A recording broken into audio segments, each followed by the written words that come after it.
Il se regarda dans le miroir. Une apparence correcte à l'expression neutre, presque tragique au visage. Simple façade au seul but d'un effet dramatique, je suppose. Il accordait une grande importance à son chapeau, quoiqu'il s'efforçât de le porter de la manière la plus nonchalante possible, pour faire croire à un charisme naturel, sans avoir à parler. La porte principale de la maison s'ouvra, et il sortit à la presse de la salle de bain avec un bâton à la bouche. Il alla s'emparer des 2 gros sacs qu'avaient apportés ses parents, vers la cuisine. Il se déplaçait de manière très saccadée. Il imitait les films, en souhaitant secrètement qu'ils ne le remarquent qu'à moitié, n'ayant qu'une réflexion subconsciente que leur fils était un personnage tout à fait banal d'un livre ou d'une pièce de théâtre qui, malgré son utilité négligeable, avait un air étrangement intéressant. Ce genre de personnage auquel on s'attache pour la raison principale qu'il n'est pas important. Sans doute, car on croit tous que tel est le cas pour le monde qui nous entoure. Pour de longues secondes, il fixa la fenêtre qui donnait sur la cour et la route qui ne voyait ni ne proposait fin. Son père le retira de ce moment pour lui réclamer de l'aide pour couper des légumes. Il fut déçu de constater que le père n'avait pas prêté attention à sa performance d'individu normal et empoulé. Est-ce là un manque de caractère emphatique? Et de quel côté ce trait était dépourvu? Il s'exécuta à la tâche rapidement.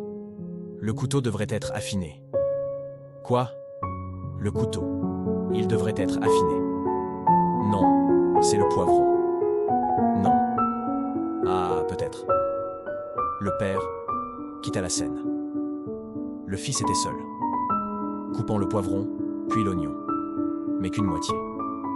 Travail achevé, il fit un pas vers l'arrière, se tenant les mains derrière le dos. Ses doigts gigotaient dans le vide, pour témoigner une impatience grandiloquente et une nervosité spécieuse ou inventée. Mais il n'attendait rien à part que le temps passe plus vite. Puis, il s'avança, jeta les retailles de légumes et partit dans sa chambre sans un mot. Et il se mit à écrire.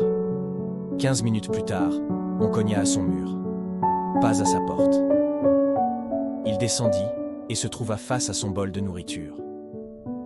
Hésitation, suivie d'une première bouchée, et il recracha le poulet à l'instant. Était-ce ce dédain impérissable pour la charogne animale, ou est-ce que ce poulet n'était-il cuit?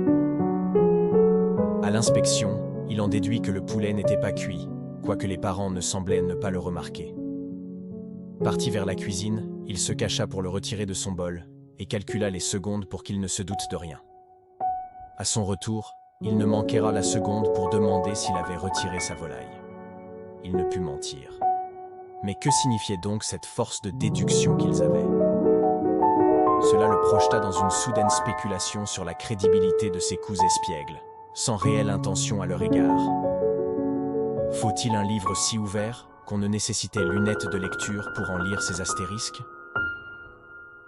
La finalité se révéla peinte d'un regrettable constat d'une constante recherche de prétention, témoignant de 2 manières, la médiocrité